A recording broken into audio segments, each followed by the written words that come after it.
Modern Eater Network production. Hell yeah. Let's get this party hoppin'.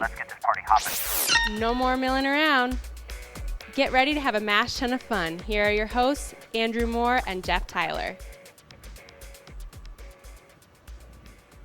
Hey everybody, it's Monday at 4 o'clock. That means you're watching the World Beer Tour Beercraft. We are here live, Studio Kitchen, Colorado, home of the Modern Eater Network, in week 4 of our World Beer Tour. I'm your host, Andrew Moore, Intrepid Sojourner Beer Project, here with Jeff Tyler from Spice Trade Brewing. And we are looking at the flavors of Central American beer today. We're sort of starting in Mexico and trekking southward into Central and probably also South America. Yeah. So I'm really excited. We've got Judd Belstock from Dos Luces Brewery here, back with us again to talk about tepache, pulque. I almost said tequila. We could talk about tequila, right? Why not? No harm in talking. Yeah. No harm in talking. Did anybody bring tequila? I think there's some over there. It's hard to talk about it if we're not That's drinking true. it. A chicha. It's something about tepache tequila. I was just like ready to go there. Tepache tequila. It's got the same kind of start. Yeah, and I'm also really excited because, we love doing the show here in Studio Kitchen, Colorado because There's a kitchen. there's a kitchen. Yeah. Right? And today we get to explore some of the flavors. Raquela Serber and Pat Rose from Elita Mediterranean, Latin American and Mediterranean fusion are in the kitchen. And they're going to be cooking up some amazing things for us to go with. We got a lot of great beer on the table today, too. Yeah, we're actually pretty well stocked today. We got some great food getting made. We have a great selection of beer and a really wide variety of beer to kind of talk about that highlights some flavor influence or some really kind of authentic cultural influences from the region. And we were talking a little bit before the show about the fusion aspect of the food from Elita Mediterranean, how it's sort of this Mediterranean and Mexican fusion style food, and we were kind of talking about how that fusion exists in the beer world too. Judd, we've had you before on to talk about chicha and sort of what chicha is, right? But that when you kind of look at the native alcoholic beverage in Central America, this is it, right?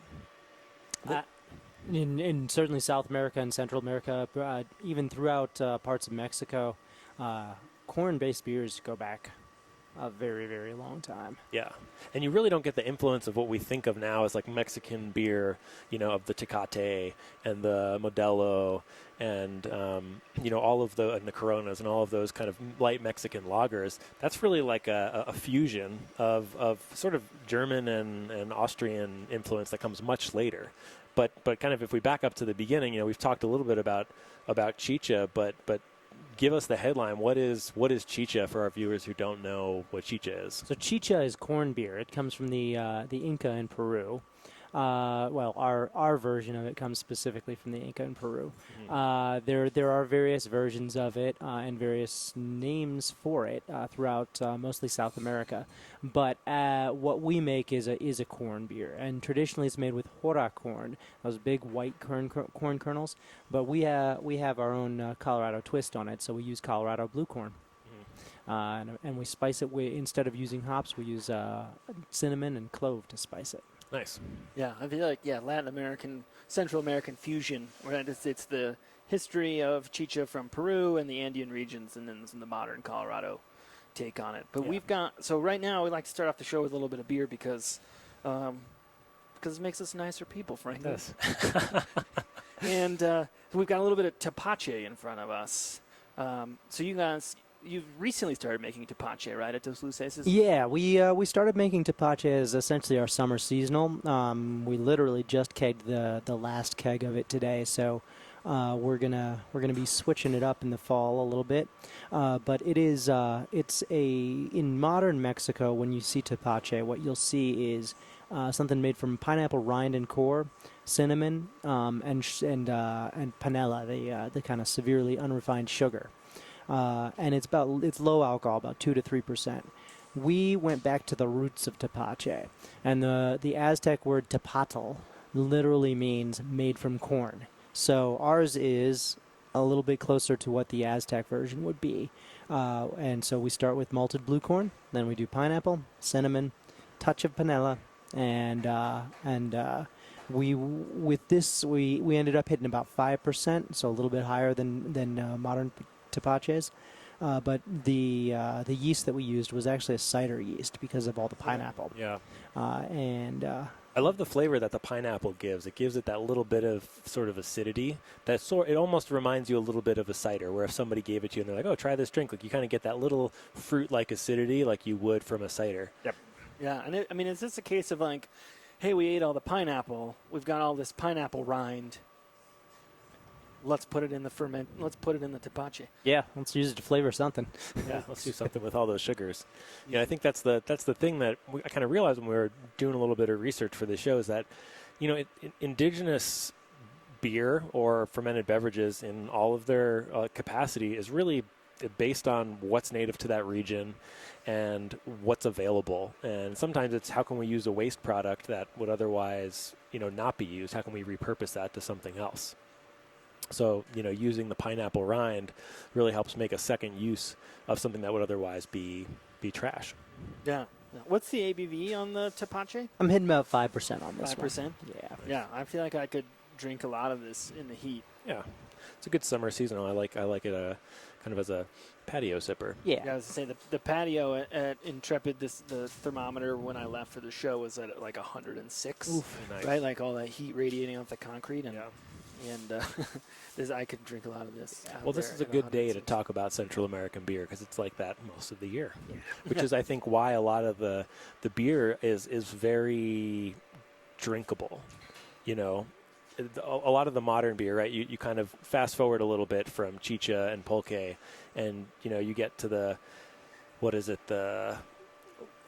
1800s, the mid 1800s, and you sort of have this Germanic and Austrian influence, and they say, okay, we're in Mexico, but we're going to bring our beer. We're going to make what we know as beer. We're going to make our Vienna lagers. We're going to make our Bohemian pilsners. And that's sort of the genesis for a lot of modern Mexican beer, whether it's Dos Equis or Negro Modelo or Modelo Especial or Corona. Sort of based off this German influence of really light and really drinkable products, which works super well in the heat. We've talked a lot about session beers, about really highly drinkable beers, and that definitely works with the region, even though it's not necessarily indigenous to the region. Yeah. So something else that I think is interesting, and I think Judd, you touched on it a little bit in past conversations about some of these beverages, is when we talk about like a chicha or tepache, right? We're sort of saying like it's almost like we're referring to all of Western European beer as beer, right? Like chicha has tens, if not hundreds, probably of regional differences, right? That if you wanted to build out the BJCP, chicha style guidelines, right? They'd probably be just as big as the style guidelines that were sort of born out of the Western European absolutely beer tradition. And I think it's interesting that you were talking a little bit about how people utilize what's sort of local and in their region, and we have this long history. But that's the other where I'm going in this rambling expose is the history. Even the history is different, right? Like what we understand of, like a lot of it comes from German beer, and like this is the history. Historically, German beer, a lot of it was, or English beer, a lot of it was consumed at like low ABV percentages in lieu of water, right? Because the water wasn't safe. We hear these stories about, well, let's give the British miners 2 pints of porter for lunch, right? Instead of 2 glasses of water, a sandwich that had calories. It was clean because it had been boiled. But my sense is that with a lot of these like Central and South American beverages, that the history there is different. Depending on the beverage, yes. Chicha and pulque specifically are more ritualistic beers. They were reserved for the priesthood in most cases. In pulque specifically, if you were about to be sacrificed, then you were given 2 cups of pulque to relax a little bit before you get your heart cut out. 2 cups of 3% beer, really, I don't know if that would quite do it for Well, me. I think it was a little stronger than that. I feel like your heart is already racing, right? Because there's like the guy with the knife, You're on top of the Yep. platform and. So chicha and pulque specifically were more ceremonial, more reserved for the priesthood. Things like tepache, more what we're talking about. The replacement for water, the kind of every person's beer, and there's certainly a rich variety of various fermented alcohols that kind of fit into that category. But especially in the high mountains of Peru, not so much concerns about clean water because you're at the top. Yeah. That's what I was going to say, and making a little bit of a stretch here. But I remember reading about like European colonization of what is now the East Coast of the United States, and like one of the big draws for colonization is like we found clean water. Like there's no clean water in Europe. You can come here and actually drink the water. And that was a big draw, ended up being a big draw for a lot of these, what at the time in England were considered like more radical religious groups who didn't want to drink alcohol at all. So they're like, well, we can go here and we can drink the water and we can live in Pennsylvania or Rhode Island or wherever. And so I was curious if that translates into other parts of the Americas, whether you're up in the high Andes or what the water quality in central Mexico was like when the Aztecs were there. But it seems like the motivation for drinking was a little bit different. Yeah, I mean, when you're talking about central Mexico and especially the jungle area, again, a climate where fresh rain is constant, and so the ability to get fresh water and drinking water, not as much of an issue as certainly Europe at that time. And keep in mind, we're talking about beverages that go back 3,000 plus years. When you're thinking about Western European style beers, the oldest styles out there go back 600, maybe even 1,000 years. When we're talking about things like a Gruit, but the IPA, 400 years? Yeah, it's a different time scale when you kind of point it out that way. Yep, and Pilsner, 200 years. So very very kind of much longer to develop, and like you pointed out, there's a huge variety of beers and non-beers that are called chicha throughout the most of South America. Yeah, because you serve chicha morada as well, which is the non-alcoholic version. You got it. And so that's just an unfermented chicha. Is there anything special about it? It's slightly different. So chicha morada literally means corn beer made from purple corn, so we use Peruvian purple corn for the chicha morada. We also spice it a little bit differently, and we add lime, which is not at all unusual to add fresh fruit to a chicha morada. So it becomes more of a juice. It's technically classified as root beer, so kids can drink it. But yeah, it's bright purple. It's delicious. Well, I feel like that's a good segue to drink a little bit more. Yep. We at Intrepid we have the chicha morada as one of our non-alcoholic options, but more importantly, we have the Refajos Colombianos, which is a blend of the chicha morada and the lavender triple. And I have to it hurts my pride a little bit to say, like, this is probably one of our best-selling beers, behind like Basil IPA. Nice. For all the work we do writing recipes. But so I just want to pull this out when you were talking about chicha morada because it has you get the color. that rich color. And the thing I love about this too is sort of how that Peruvian. You said Peruvian purple corn, correct? Yep. It really makes the head this really rich purple, like deep rosé purple color, which is just such a unique. It looks more like a carbonated wine when you look at it than it does what people think of as a beer. Yeah. You know. And when you pour it off the tap, I'm sure you guys have the same thing. If you pour the beer first and then the chicha second, then you'll get a double layer of foam. So you'll have purple foam on the bottom, white foam on the top. Yeah, because we'll mix like a purple and tan. Yeah, we'll mix it right at the tap, like 2/3 triple and 1/3 chicha morada, and it does. It has this really cool foam layering effect.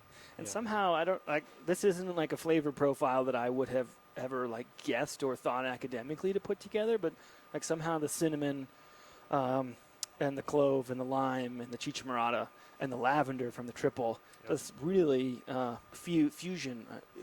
It's a fusion of different flavors. The word of the show. Yeah, fusion. Yeah. Yeah, I think it's great. I mean, it's got a great flavor profile. And you know, when we talk about kind of the fusion of ingredients, Judd, you mentioned earlier sort of about certain parts, you know, you're looking for a place to live. Certain parts of South America and Central America, you know, they get great rain. They have great access to fresh water. I think those are two things to sort of tie into the other component we want to talk about in this show is really the flavors of Central America. And when you have those two ingredients, when you have a lot of fresh water and when your climate is such that you can grow a lot of things, you end up with lots of really great ingredients because the growing conditions are perfect for it.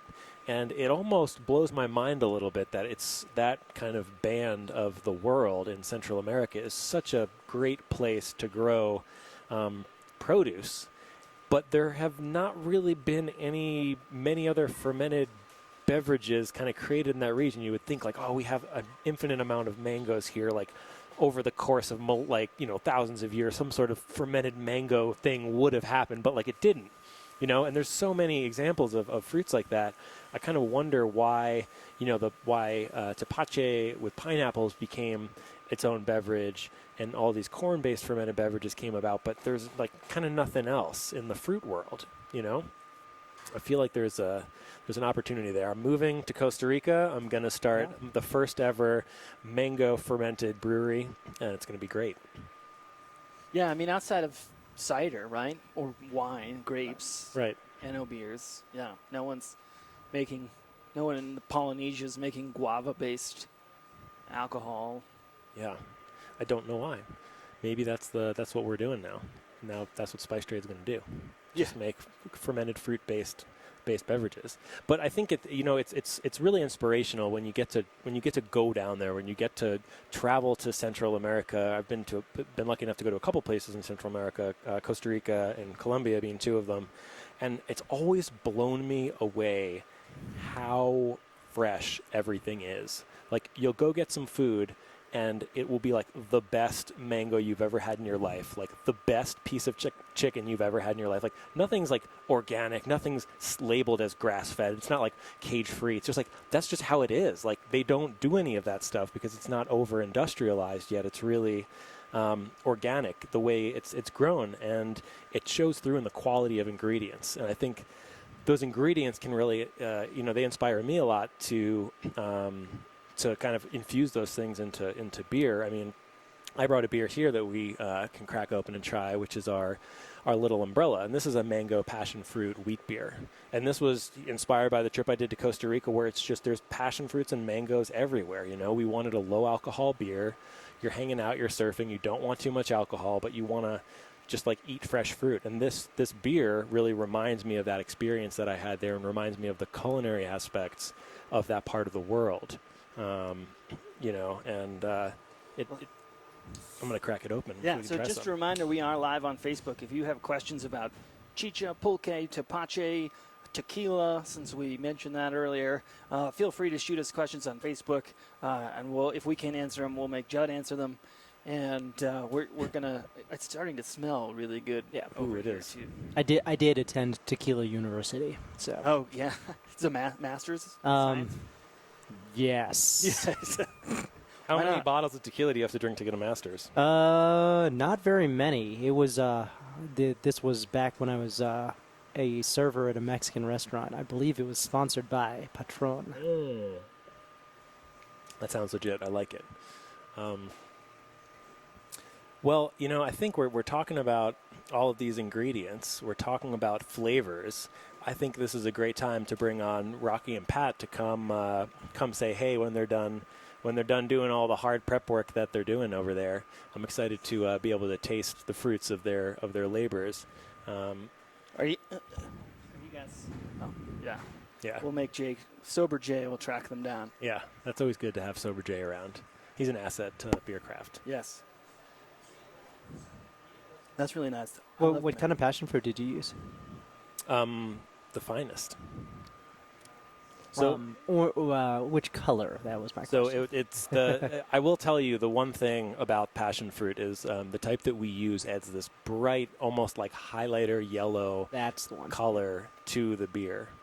Yeah, we used a red passion fruit in a chicha last year, and totally different flavor than this. Really? Yeah. Same with different acidity, or Yeah. Yeah, it was much, almost more sour. okay, cool. Well, Pat, Rocky, welcome to Beercraft. Thanks for coming on today. Excited to talk to you guys a little bit about your background and your future endeavors with the brand new style of Mediterranean food, which we haven't butchered the name of yet. No. We've said it like 4 times, and we had an agreement that every time we butcher the name, we have to drink, and we haven't had to do it yet. But welcome to the show. Thank you for having us. Thank you so much. This is a great Pleasure. space and pleasure to be here. Yeah. So what are you guys working on over there? Tell our viewers what they are not smelling right now by being behind their computer. So, shopping in Tel Aviv, while I had my Mexican catering company, I really learned to love and really exalt the vegetable. So I'm kind of using some Mediterranean ingredients with some really classic, like Mayan techniques from Mexico. My mother was Mayan. She passed away, and I kind of am getting to know her again and my own roots through exploring that. Wow, that's impressive. So is that some of the techniques you I see you kind of muddling? Are you breaking spices, or what are you doing over there in that big stone bowl? So right now in the mortar and pestle, we're doing just an authentic salsa, and so what we're doing, it's a charred roasted onion on the flat top over here, and that flame gives it that char and provides a lot of flavor profile that the salsa needs. Mm-hmm. And we just have 1 simple clove of garlic, and then some poached tomatoes. Right. And take it from there, chef. So, talking about the onions on the fire, the natural kind of ash that creates brings this really super cool smokiness to the salsa. Then all of the fresh ingredients cut that.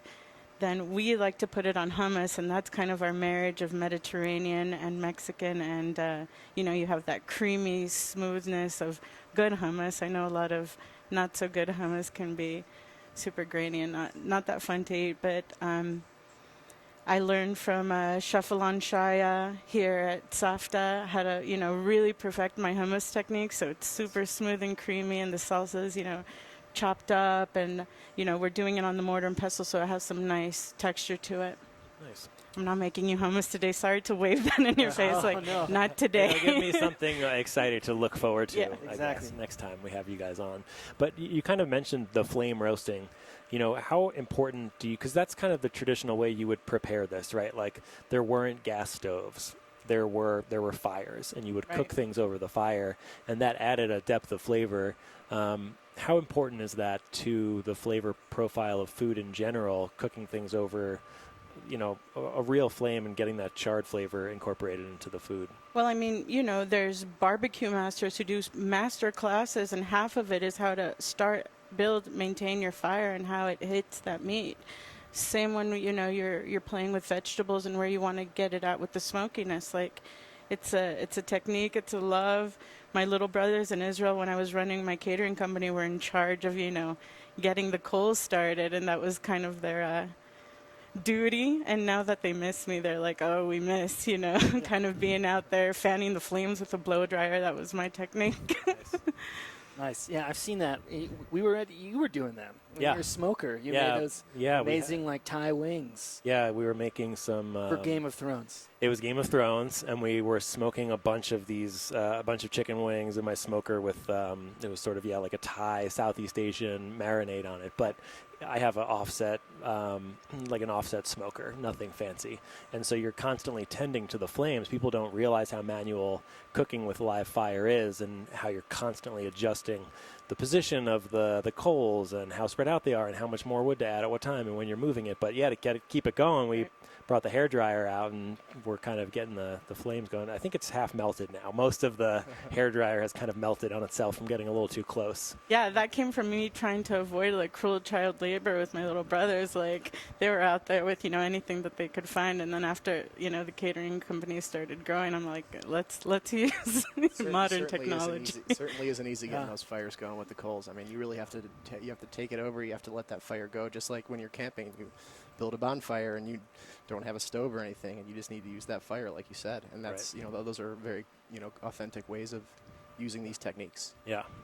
I'm curious about something. One of the first things you said when I was running a Mexican catering company in Tel Aviv, which is not in Mexico. We kind of skipped over that. We should rewind. Tel Aviv is in Israel, right, on the Mediterranean, thus the Mediterranean. Oh, there we go. I messed it up. I got the first one. Cheers, everyone. Cheers. I messed it up. Glad you did, actually. Someone had to do it first. We had like a silent bet. I was hoping it wasn't me. I'm just glad. Yeah, well, yeah, you win.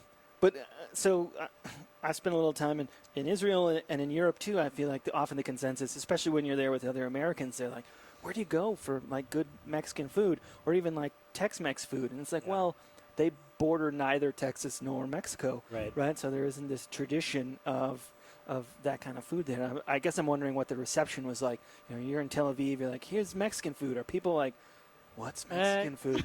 Or are they like, oh, good, finally someone's making Mexican food? There was three groups of people. There were the Israelis who had no idea, didn't care, and then maybe tasted it, and it reminded them a little bit of some of the Arabic roots, and which, Arabic food in Israel is like the most delicious, vibrant food around, I believe. And then there was the group of people who had traveled because of the tech industry in Israel. It's huge, and just kids out of the army love to travel the world, so they come back with that flavor in their mind, like, I can't get it here. Thank you so much. This is awesome. And then I had the people who had lived in the States or wherever for a while, and they're like, why aren't you cooking me Taco Bell food? Like, I asked you for Mexican food. What is all this, like, fancy, schmancy Mayan root stuff? And they, like, kind of rejected it. Interesting. But still, enjoyed it. Yeah, like, I want the authentic Taco Bell I want experience. the Crunch Wrap Supreme. Why aren't you making that? What are you doing? Yeah. Totally. That's crazy. Yeah, it's kind of funny because my girlfriend Julie spent a lot of time in Bangladesh, and it's the same thing there. She's like, one of the things she missed the most was Mexican food because they kind of try to do it, but like it's really just like Bangladeshi Mexican food. It's like not real Mexican food. So there's definitely, I feel like, a contingency, maybe mostly of expats who like are looking for that flavor and can't get it. So it's good that you were working to kind of provide that, and then you moved back to the States. How long ago was that? 4 years ago, I moved back. 4 years ago. Yeah. And tell us, we were talking a little bit before we started the show, but let's talk a little bit about what you guys are working on. Yeah, so like I said, I wanted to make it vegetable-centric because so many of the Israeli spices are so fresh. They really sing, and, you pair them with their fresh vegetables. And so I kind of learned to cook like that, and I pride myself in I run a butcher shop right now, so I really like to play with vegetables on my off time and really impress people and get them jonesing for my food and not even miss the meat. Not trying to push it at all, but it makes me proud of what I'm doing. And so that I'm creating a freshly made taquito with some nixtamalized masa, which is, the OG original masa, which is, ground by hand or by machine. And what's masa for those who don't know what masa is? So masa is just, dried corn ground. It's nixtamalized, which means it's cured in lye so that the kind of exterior falls off and you can make a smooth dough out of it. And a lot of the dough is made first into flour and then into dough because it's just, efficient. But when you can find a place in Denver that's actually using cold, fresh corn, grinding it, it's great. So that's what I'm making the taquitos out of, fresh, deep frying them with hummus inside. Not hummus as in ground up hummus, but garbanzo beans, some squash, some kind of Mediterranean spices, black bean puree, which I've tested a lot and is really yummy, my smoky salsa, and a little bit of cilantro and serrano tahini. Oh. Yeah. That's where you get both of those regions from. You got the tahini, you got that Mediterranean region, you got the garbanzos in the middle, then you have the beans on the bottom, the smoky salsa, and it just infuses everything just perfectly. Yeah. So I'm really I excited. feel like the taquitos, too, are just such a great vessel for packaging everything. And, I think a lot of people like making tacos because they're a good vessel for putting different cuisines in. But the taquito, I mean, anytime you fry anything, it's amazing. But when you make take all these components and do it really authentically with really fresh ingredients, I'm excited to taste it. Cool. Me too. I want to make sure that you guys have enough time. Can we get back to work? Yeah, Get some let's do great it. Let's footage do of it. this before Don't the let show us is over. distract So you. thanks so much, and we'll pull you back on. Sweet. Thank you. Signal us semaphore or something when the food is ready. Yeah. And then we'll work on beer and food pairing with the taquitos. Wonderful. Thank you, gentlemen. Yeah. In the meantime, I feel like, once again, I just want to remind everybody that we're live on Facebook, Studio Kitchen Colorado. You're watching Beer Craft, and we're looking at flavors of Central America, beer, and some food today, which you just heard all about, and I'm already very hungry. Yeah, it's going to be good. I'm Light excited. lunch today on purpose. Yeah, just to build that anticipation of this up, and after talking about it, I'm really excited about it coming out. So we've talked about tapache. We've talked a little bit about chicha. I feel like the sort of one of the cornerstones that we're missing in our discussion of Central and South American alcohol is pulque. Pulque. So So what is pulque? How do you make it? What makes it different from what we've had today? Pulque is one of the easiest things in the world. So it is a fermented aguamiel, and aguamiel is maguey sap. So the maguey plant is, depending on who you ask, either a cousin of the agave plant or a genus within the agave family. And just picture an agave plant, except about 10 to 15 feet tall. It needs to have matured 10 to 12 years before you start using it for pulque. And when you're ready to harvest the aguamiel, you cut a hole into the bottom.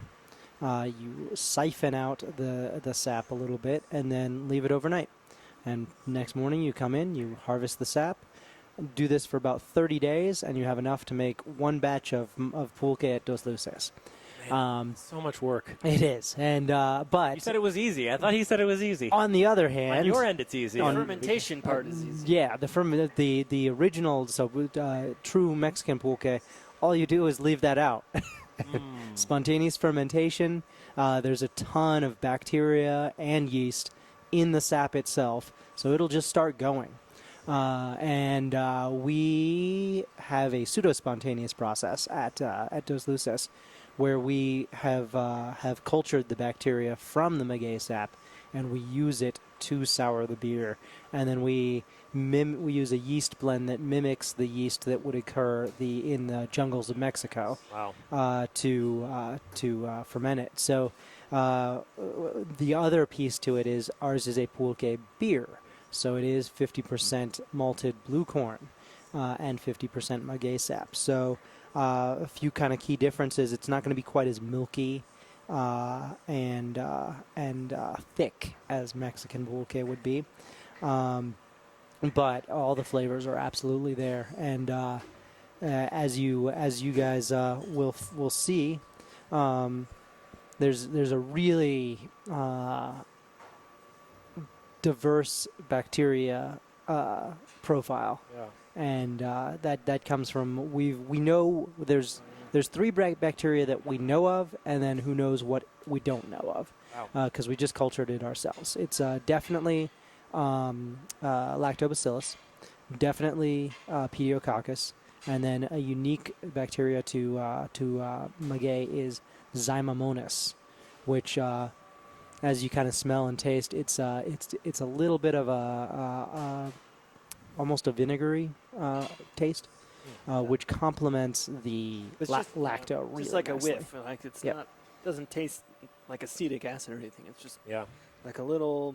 And I get it more on the tongue than in the aroma. It's like on the sides of my tongue, almost like a little bit of balsamic vinegar. Yeah, it sort of makes that acidity more complex, where you have that kind of bright, clean lactic acid from the lacto, and then you get a little bit of roundedness. Yep. Yeah, well, that's what I was going to say, too. I feel like I've tasted a lot of the pulques, and I feel like over the course, because you guys just celebrated your 1-year anniversary last weekend, and over the course of that year, the pulque has gotten more complex. Yep. And it's interesting. I mean, it changes with every batch. The next batch, which I've tried, is a much more bright sour, and that's just the nature of working with bacteria. That changes from each time. So I'm gonna make sure that we kind of go back to the original culture and make sure that we got the right blend of bacteria going. Yeah. I'm always like I was thinking about the maguey plant before the show, and it's. Because we just sit around and think about maguey plants and things like that. Because we're brewers. Yeah. And what else would we do? Yeah, I don't know. But just like the dedication, right? So 12 years, right, to grow this plant, and then it finally flowers, and then you hack that flower off into this big depression, right? And the sap starts to gather. I mean, I was reading that you could get as much as like 600 liters of sap over 4 to 6 months. Yep. For one plant, but then it's done. The plant dies. Well, then you start making mezcal.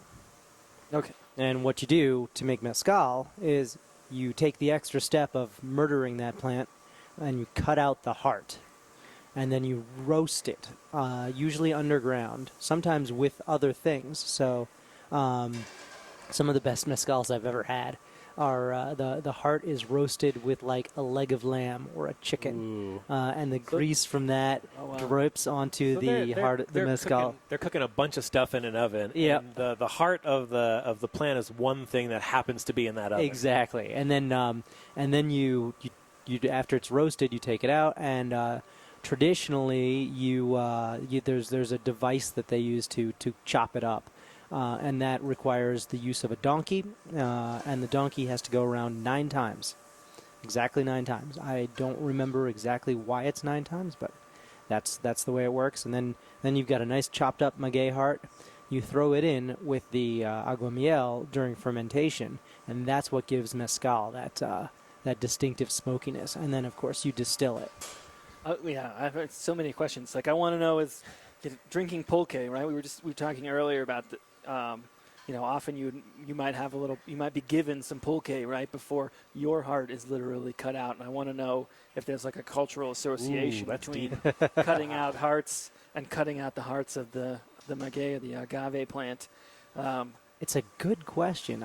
The history on mezcal is a lot newer than the history on pulque, so I suspect. Well, distillation came so much later. Yeah, I suspect that the answer is no, but let's imagine that it is. But I think they don't. There doesn't necessarily have to be like a true historical link, right? I mean, people do this with history all the time. When I was working in Turkey, there's a culture there in the late Bronze Age called the Hittites, right? That occupied central Turkey, and they were they're historically ferocious warriors. They get credit for like inventing, among other things, the war chariot. And they fought back and forth with the Egyptians sort of over the Levant and some of those areas we were just talking about with Rocky. But Turkey, right, their whole culture, they're like, we're descended from these hardy warriors, the Hittites, right? Totally not true. And I can say that because I'm no longer trying to excavate in Turkey.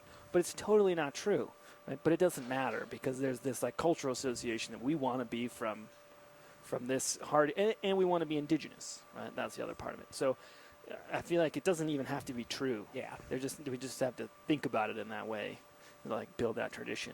Yeah. The other thing I'm always curious about is like, who gives it that much time, right? Who's like sitting in front of their maguey plant and they're like, not yet. Not yet. 6 more years. 6 more years. Right. Well, I think about other plants like the olive tree or the grapevine, right, where it may take 3, like outer limit 5 years. Or even hops. I mean, it's seasonal, right? Yeah. You can plant it. You can go in 1 year's time. That's like the cycle, right? But you get 12 before the years winters. to get one crop. And it's going to be really interesting to see what happens over the next, call it 5 to 10 years in Mexico, because mezcal was previously had to be made exactly as I described, basically. and you could only make it within, I think it was 3 states in Mexico. But late last year, they passed new legislation, basically because they feel like they hamstrung themselves with tequila by saying tequila could only be made in the tequila growing regions. So with mezcal, they said we're not going to make the same mistake. We're declaring that 12 states can make mezcal, and it doesn't need to be made specifically from the maguey plant. It can be made from any variety of agave, and you don't have to make it in this traditional way. So it'll be interesting to see the impact on quality of mezcal over the next 5 to 10 years as these new plants mature, and whether they start using, the cheaper agave plants that only take 3 to 5 years to mature. It'll be interesting to see how it plays out. I'm really interested in, you talk about sort of this lengthy 12-year process to mature, right? And then you juxtapose that against sort of the industrialization of ingredients to produce food and beverage. How do you industrialize something that takes so long to mature when you're trying to expand the production of mezcal? The answer is water it down usually. So even with tequila, with a few exceptions, tequila only has to be 51% blue agave. So with the rest of it, with the rest of your fermentables, you can do any type of agave, which again, you're cheaper, more efficient. It's kind of like in the Western European beer world, it's like your bittering hops versus your aroma hops. Bittering hops, you just want them to be as efficient as possible, and make them as cheaply as possible. Whereas your aroma hops, which kind of define how your profile is, you want the really good stuff. Right. And I think the same can be true with when you start to industrialize things like pulque and mezcal, as long as you are, because aguamiel fundamentally is sugar water. So as is mostly anything. Yep. If instead of 95% sugar, it's 90% sugar as is, and then 10% other stuff. As long as that 10% other stuff is still there, and you're substituting half of that sugar for just cane sugar even, then you can make it in a more industrial way without sacrificing. But that's not the way it always works. It seems like you lose something when you're not roasting your hearts in the lamb pit. Like, it seems like there's got to be some flavor, something that you lose when you try to scale things up. You lose the magic, I feel. Especially when the donkey only goes around 8 times. Yeah, I can taste that difference. Some people can't, but I have a very well-refined palate, and when that donkey only goes around 8 times, I can taste the difference, and it makes me sad. Yeah. What does it taste like? Less burrow? It's hard to describe. Sometimes it's just something you feel, It's like slightly less ass. Yeah, exactly. Just one turn less ass than the first. Yeah, the first example, Yeah, nice. Yeah, well, it'll be interesting to see what happens in the next 5 to 10 years, for sure. And just to throw this out there, what is the difference between mezcal and tequila? Sort of unrelated, but I know that comes up a lot when people are like, oh, I don't like mezcal, but I like tequila. It's the type of agave that's used. So tequila is at least 51% blue agave. The good ones are 100% blue agave, which is it's a smaller variety. It's about grows to be about yay big, and a little bit more delicate. And then from there you basically are just distilling agave syrup. It's not the same thing as agave syrup that you buy in the store, but that's basically what tequila is, and it'll be sometimes barrel aged, sometimes it'll be aged in a pit kind of environment. Yep. Mezcal, on the other hand, specifically the maguey plant, and almost never barrel aged. Finding mezcal barrels is really, really hard. There's very few because it's usually fermented either in a pit or in clay. And then the heart of the mezcal the heart of the maguey is the key to mezcal. And then there's a third variety. There's the raicilla. Ooh, I don't know about this. Raicilla is wonderful. It's imagine all the smoothness of a silver tequila with every flavor that you get in a mezcal, all the complexity of a mezcal. Marry those two things, and that's what raicilla is. It's made from essentially the same ingredients as mezcal, but different process. Very, very tasty, very expensive, and that's why I never drink it. Where do you find? I want to drink it now. Where do you find it? I'm gonna plug a local business, Adelitas and Palenque, right down the street from me. Okay. On Louisiana and Broadway. Well, one of the better mezcal selections in town. They also have raicilla. Nice. Adelitas. Yep. So you can go to Dos Luces. You can try all of the chichas, all the flavors, the infusions, the pulques, the tepaches, the new frozen pulque. The unicorn pulque? Unicorn pulques, thank you. Yes, and then you can one time. Get some great mezcal on your way home. Why it's the unicorn. Awesome. That's why it's the unicorn. Yes. So we're experimenting with a new segment here on Beercraft. It's Beercraft Brew Review. Yes. Where Jeff and I are going to bring in a beer that we've just been struck by, whether the flavors or the simplicity or whatever it is of a beer. And so we're kicking it off with sort of a thematically relevant beer. This is the horchata beer from the brewery. Yeah. And I feel like I'm already biased because I've loved like everything the brewery. What are you calling this? Come segment? on. Or what are you calling this part? The brew review. Brew review. Brew the review. Beercraft Brew Review. Beercraft Brew Review. I'm going to mess that up too. Beercraft Brew Review. Beercraft Brew Review. We got it. We can do it. Yeah, between this Monday and next Monday, it's going to be like an incantation. I thought for sure this would be the segment where we trash other breweries. Come on. No, that's not. Yeah. It can be, but that's only after we have all the tequila and the mezcal that we've been talking about. So this is a blonde ale, right? Yeah. Brewed with rice and lactose, cinnamon and vanilla, 7.2 ABV. And I know our cameraman just walked away, but we'll have to get a shot of this can because I think the artwork on it is really, really cool. And I know that's how I judge a beer, is really by the artwork. It doesn't matter what's inside the can. Right? We're running businesses. Marketing is part of that, right? We put a lot of time and effort into what our beer looks like on the shelf. It's true. Right? It's very true. And the brewery's done a great job. Yeah, they've done a great job with it. And this is a real sort of like flavor-wise on point beer for the region of the world we're talking about. We're talking about the flavors of Central America, and this is based off of horchata.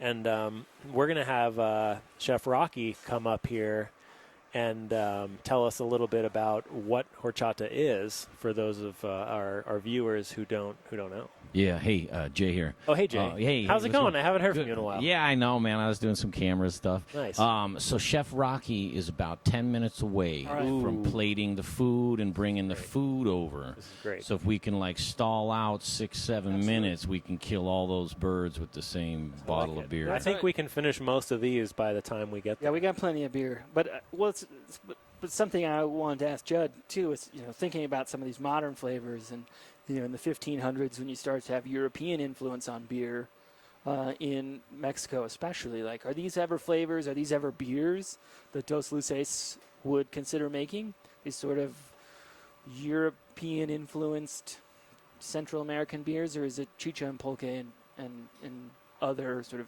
historical pre-European beverages? We're thinking about it. We always keep a guest tap on tap right now. Of course, right now it happens to be the Basil IPA from Intrepid Sojourn. We didn't plan that, by the way. Oh, wow. Nice. But and the reason we do that is because some people are just going to walk in and want an IPA. But I've been thinking more and more about, well, if Dos Luces did an IPA, what would it be like? Would it be a gluten-free IPA made entirely from corn and panela? The answer to that is, if I can make it taste good, maybe it would be. Or would it be something that we'd brew off-site because we maintain the facility as gluten-free? Something that we brew off-site where we integrate the flavors of maguey and pulque into a kind of kettle soured IPA. Something like that. So yeah, we definitely have thought about that, and we've done collaborations. We've got a collaboration going with Intrepid right now, a Flanders Purple that will be ready sometime in the next couple months. And we've done collaborations with other breweries where we take our ingredients and kind of integrate them into Western European style beers. And we definitely have thought about ways that we can kind of make that work to kind of make something that's a little bit more of a fusion, because that's the word of the day. Fusion. Of Western European beer and American beer. And I think you can even still maintain your gluten-free facility and brew a IPA or whatever you end up calling it just by utilizing hops as maybe the bittering compound instead of the spices that you usually use. Yeah, I think the key, I haven't had a chance to experiment with it yet, but the key is to not use the spices because I've tried hopping my chichas, and even at 6 to 8 IBUs, the bitterness just overwhelms everything else. So if I can get nice high attenuation, nice dry beer, not too sweet underneath, with a moderate amount of hop bitterness and nice hop aroma, I think that could work. Yeah. So what do you think about the spice levels in horchata? Smells like an horchata. Yeah, It does. Yeah. I get that cinnamon up front. That's kind of the thing that pops to me initially, is really that cinnamon. yeah. I think cinnamon, I feel like, is a really hard flavor to brew with. I think you, Judd, do it really well in your beers. But it tends to just take over, right? It's so powerful. So, yeah, and I think certain types of cinnamon can be that way. What most people think of as cinnamon is super. It's kind of that big red gum flavor profile. But there's a lot of different varieties. Like cinnamon is a bark on a tree, Sure. and there's different varieties of that bark depending on what part of the world it's growing in. For example, we use a certain variety of cinnamon in our King Montezuma, which is essentially a Mayan chocolate inspired beer. So we have the Mexican vanilla, we have a blend of roasted chilies in it, we have the cinnamon, but it adds more of like a citrus character, and you can use it in much higher quantities and not be worried so much about making it taste like a stick of big red gum. You using the canela, the Mexican cinnamon? No, we're not using canela. We're using so there's all the cinnamon varieties are I'm losing it now, but there's the cassia, and the Ceylon, and Ceylon is the variety of cinnamon that we use in the King Montezuma, and that's a little bit more regionally specific to Central America, and you can kind of tell the difference when you see the cinnamon stick. It's much less dense, it's much flakier. You can kind of break it apart with your hands, whereas other varieties, it's like hard as a rock, and it's really hard to work with. What variety do you work with? I've used both the Ceylon and actually no, I use all Ceylon currently. Right now, but I want to use the canela, which is really, really mild cinnamon. Yeah. But I can't buy it. It's really hard to find in the quantities that we need, which is a ton. Yeah, and at the price point, which makes it reasonable to put in. Yep. It should be cheap. Right. Should be. And we are kind of growing our own as well. We have a canela cinnamon tree. Oh, cool. In the brewery. Nice. Oh, that's what the tree is. Yep. Oh, nice. So it's a functional tree. Well, yeah, it'll be a good 5 to 10 years before it has enough where we can use it for a batch. But Yeah. Do you have some maguey growing in the brewery? we also? have some agave. We have actually the it's blue agave. Nice. That's cool. So on your 12th year anniversary, we can all come over and help you cut it down and harvest the sap. Yep. Who's bringing the donkey? I think that's your Someone's job as the super taster. I have a lot of So the guys. Jay's- I don't have a donkey guy though. Yeah, Jay's volunteering to bring the Jay donkey. might. Finally, there's something I can talk about. You know what I mean? Donkeys, yeah, I got all the donkeys you need. You just let me know I how love many that. you want. It's like Jay the donkey expert. We need one that can go at least 9 times. If you got one of those 8-turn donkeys, we can't use it. Yeah. Shoot, no. The 8. I put down the 8-turn Oh, that's donkeys. sad, I only that's keep around the 9 guys. Right. in the most humane way possible. Right, for sure. right. Yeah, absolutely. Yeah, my only. I think this is wonderful. My only criticism of it is that I'm not I'm not getting enough of the blonde ale out of it. It's the flavors are the vanilla especially is really nice and pleasant, but I'm missing. Yeah, sometimes the base beer can sort of lose out, and I think especially when you brew a beer, this is brewed with rice too. So even though you kind of give it the style, you're like, okay, this is a blonde ale, you end up missing the mark on the style just inherently because you're brewing with rice, and it is more fermentable, and it makes the body a lot thinner, and it makes it a lot drier. So I think it's almost tricky. We always talk about styles and putting beer in these boxes, and it makes it hard to think about it as a blonde ale because it definitely finishes a lot drier than what we're used to as a blonde ale. Yeah, it's good though. I mean, I take that to mean that you want a little more body to it to kind of hold up the spices. Yeah. I want more fusion. More fusion. I like that. Yeah. More fusion. Yeah. We all need a little more fusion. I think one thing that I enjoy about this beer is that you I don't know what it is, but 7.2%. I love that it's 7.2%, a lot. But do you think it should be, anytime there's a Mexican spice infused beer, you just think it should be a stout or so, you know what I mean? For some reason, you're like, oh, this should be a stout. Well, that's what we did. I mean, we made an horchata inspired nitro stout the first year that we were open. Right. And I think it turned out pretty nice. Some vanilla, some cinnamon. Again, a lot of the same flavors. We mashed in with some rice.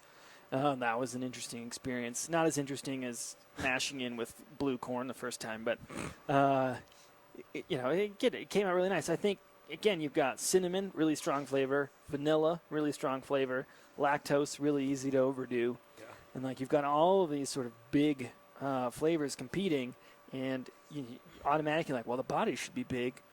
We should match intensity, right? Like we talk about with pairing food. We talk about that a lot. Matching the intensity of the food that you're pairing a beer with. You don't want to pair something that has a ton of flavor with something that can't match up to it. Exactly. And I think that's probably what they're doing with the 7.2%, right? Is make it a little bit bigger. I often find it's a little, maybe a little bit frustrating sometimes if you're going to make these big, complex, spice-forward beers.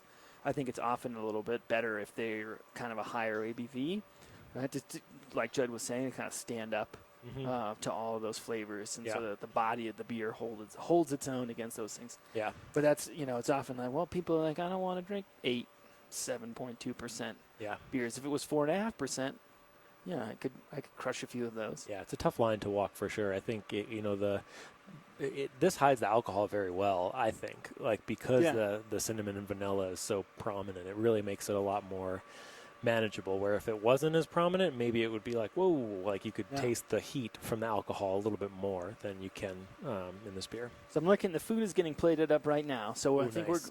I'm excited. We're going to get to go out on some food here at Beercraft. Something we don't get to do very often. It's smelling amazing.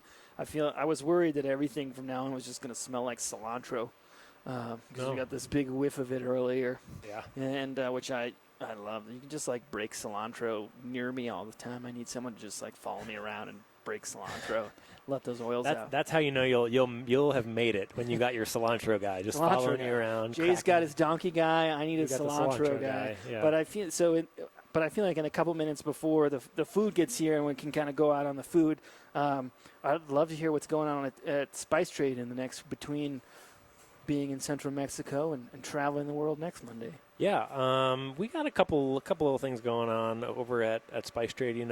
As I keep saying, we're working hard to open up our new sort of flagship brewery and tap room down in the Denver Tech Center in Greenwood Village later this year. We're working hard to make that happen as quickly as we can. So a lot of my time lately has really been working on that. We did have a really fun dinner last Tuesday with Carly Smith, the fairy godmother here at the Modern Eater. They did their summer dinner series, and we did a ton of really, really cool pairings. Everything from, probiotic shandies with true bucha, kombucha, and some of our beers. That was a lot of fun. We released, we sort of previewed our vermouth beer collaboration with Liberati. Nice. And that was a ton of fun, really well received.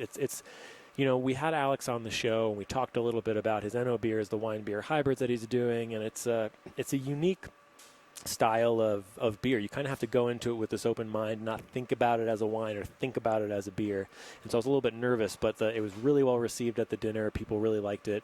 And we're actually going to be releasing it in 375 milliliter bottles still as a liqueur, essentially. I'm still waiting for the cocktail recipes.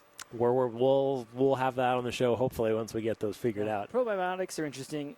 When we were researching Tepache for the show, it was one of the things that kept coming up with Tepache is sort of the probiotic value of that. And I know we're not allowed to make any claims about the health value of alcohol, but is that something that you think about, or is that something that's present there in the Tepache as well? In the Tepache, yes, to a certain extent. Though the pulque is probably the one that has the most, at least purported, health benefits. Yeah. So backing up for a minute, pulque can mean different things depending on the day of the week, essentially. Fresh pulque is agua miel, the sap from the maguey, just pulled directly from the plant without fermenting, is called pulque as well, and it's fed to children in Mexico, and it's considered very healthy because again it's got those bacteria in it, and those are great for your gut health. And those same things are in the fermented version, as well as live yeast, which of course is meant to promote gut health. But of course, I would never say that pulque is a healthy thing. On the other hand, chicha morada, which has no alcohol whatsoever, is scientifically healthy. It's a superfood. It is. Purple corn has more antioxidants than blueberries, and I read acai berries. No, higher, even higher. We could do a whole show on superfoods. Yeah, I got one in the works right now that I just discovered last Sunday. I'm not going to tell you guys what it is, but when we do the superfood episode, I'm going to let all you guys know about this new superfood I found. Nice. I'm excited. I'm looking forward to it. Yeah. So, what's new with Intrepid? As we're doing our updates. What do you guys we got a lot of things going on. I'm excited. So this Friday is August 1st Friday in the Santa Fe Arts District. Yep. One of the largest art gatherings in the country, right? 15,000 people come down to Santa Fe. They shut the street down. Yeah, this is the one to go to. Yeah. When we do our episode on like red tape and bureaucracy, I'll explain why there's only one. But this is the one now every year, the first Friday in August, where they shut down the street. They let people set up on the side of the street. Everybody stays open late, and it's a great time. So we are releasing some of our World Beer Cup winning Hickory Peach Wee Heavy on Thursday, both on keg and in bottles. So you can come into the tap room and get that. And then on Friday, for First Friday, we're releasing our Blue England New England IPA. Nice. And it is a New England IPA with a whole lot of blueberries and some vanilla. Nice. And so I'm really excited to have some nice hazy, fruity. Is this your beer first on hazy Friday. beer? No, we've done a couple New Englands. We've done a couple of hazy beers. Yeah. I like the ring of the Blue England. I think you should stick with it. Yeah, Blue England, New England IPA with vanilla. We've done a couple. We did kind of a traditional one to get our, to like dip our toe in the water that we called Pak the Ka in the Yad. And then we've kind of played with some different flavors. We did a pomegranate blood orange one that we had on recently. That was a lot of fun. And we did one that was a little bit sour that we did like a primary fermentation in Chardonnay barrels. This is something like if we had unlimited room, I would primary ferment everything. Oh, yeah. In barrels. We did a primary ferment for Collab Fest in a Chardonnay barrel. Yeah. It was a collab we did with Resolute a couple years ago for Collab Fest, and it really opened my eyes to the flavor compounds that you get in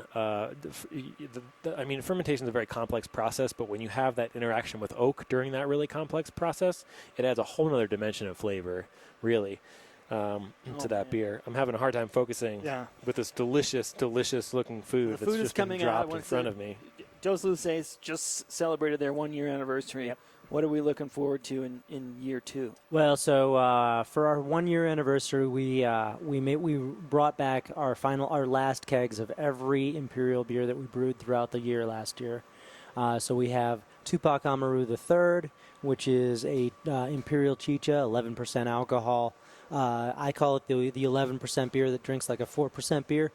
Because it's aged in Buffalo Trace bourbon barrels that with Palo Santo wood chips. Ooh, nice. And this beer really took on the Palo Santo character. So it's very, a lot of anise, a lot of almost mint flavor, a very refreshing 11% beer. Nice. On the other hand, Tupac Amaru with sour cherries, 12% beer, fermented with sour cherries, same barrels, took on more of the bourbon character. So love having those two beers side by side, along with the Moctezuma, which is our imperial pulque.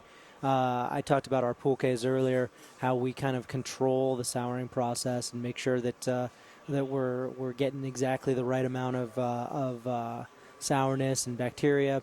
Well, we didn't do that with the imperial. We just let it go, let the maguey do what it wanted to do. And so with Moctezuma, we aged it in tequila barrels, and I'm not allowed to say what tequila barrels because Cazadores is not officially sponsored or something like that. But it really just all those flavors blend together really nicely, and so that's what we've got going primarily with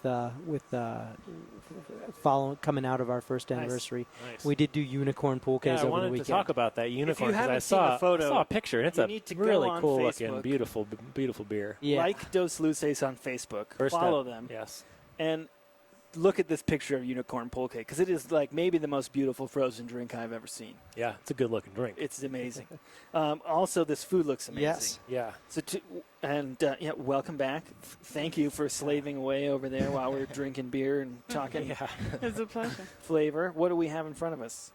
So it's black bean puree that I kind of make a mirepoix and do kind of a little bit of a Middle Eastern technique with the spices, really toasting them and then adding the black beans and then letting them reduce. The taquito, I know it doesn't look like an American taquito, it's folded over, but it's fried and, you know, anything fried is called the taquito basically, fried taco. And it has zucchini in it, which, in Mexican culture, the zucchini blossoms are, they're up here. They're really praised. So I'm kind of bringing a little bit of Mexican culture. There's some garbanzo beans, some kind of Middle Eastern spices, tahini, which I made kind of Mexican tahini, and beautiful, speaks for themselves radishes.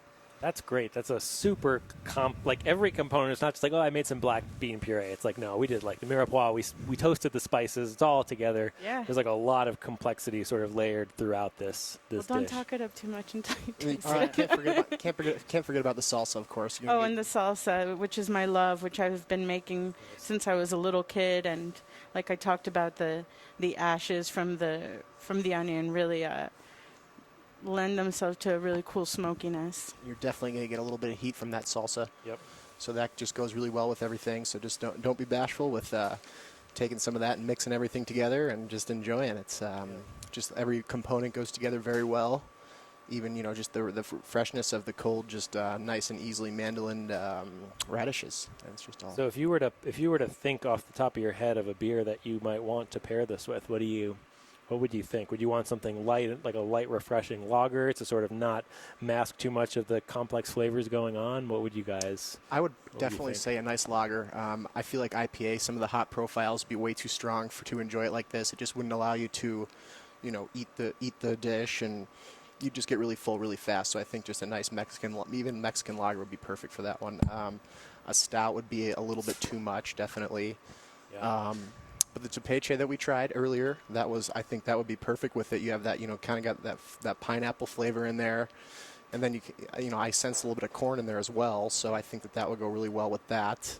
Yeah. And then, but yeah, definitely a Mexican lager would be, and I've had the Dos Luces Mexican lager, and I think it would be perfect for a dish like this. Yeah. So we've got a little chicha here. This is the last of Judd's. Yeah, so I think we can do one better with the chicha. I think the challenge with the tepache is there's so many strong flavors here. The tepache is just a little bit under flavored to stand up to it. But we've got the chicha here, which is made from malted blue corn, cinnamon, and clove. I think it'll go really nicely. I like the layers of flavor too. You're talking about the salsa, and that's like one of the things. I mean, there's a lot going on. That's one of the things that popped out to me first. Like you get this super smoky, really complex flavor, and then this spice that kind of like fades in throughout as you're eating it. Goes right in with the masa, goes right in with the radish, goes right in with the beans, and that's just why you want to control your heat levels with a salsa like that. And just go for it. Throw those serranos in there, make it spicy. You know, that's super authentic. Just spicy salsa. Yeah, that's great. Yeah, I'm gonna I'm gonna eat all of that once the camera. Not mine. Not mine. Get away from here. Yeah. This is mine. Well, yeah. So once again, we're bumping up. I think we've bumped over our beer craft time this Monday, but this is delicious. The chicha, the pulque, the tepache, the beer has been really fun and exciting to try. Thank you, Judd from Dos Luces, for coming back on. Congratulations on your 1-year anniversary. Congrats. Thank you. Thank you, guys. Yes, absolutely. Pat and Rocky, thanks so much for coming on, teaching us about Elita Mediterranean. Yes. Nailed it. Yeah. Nailed it. But you're going to drink anyway. Yeah, Come on. let's drink anyway. Cheers, guys. How do you say cheers in Mediterranean? You're going to have to figure that out. Buen provecho, yala. I can get the last one. I like it. Jay, Thank you get to that everybody sound who's been following along on Facebook. We'll be back live from Studio Kitchen, Colorado next Monday at 4 o'clock.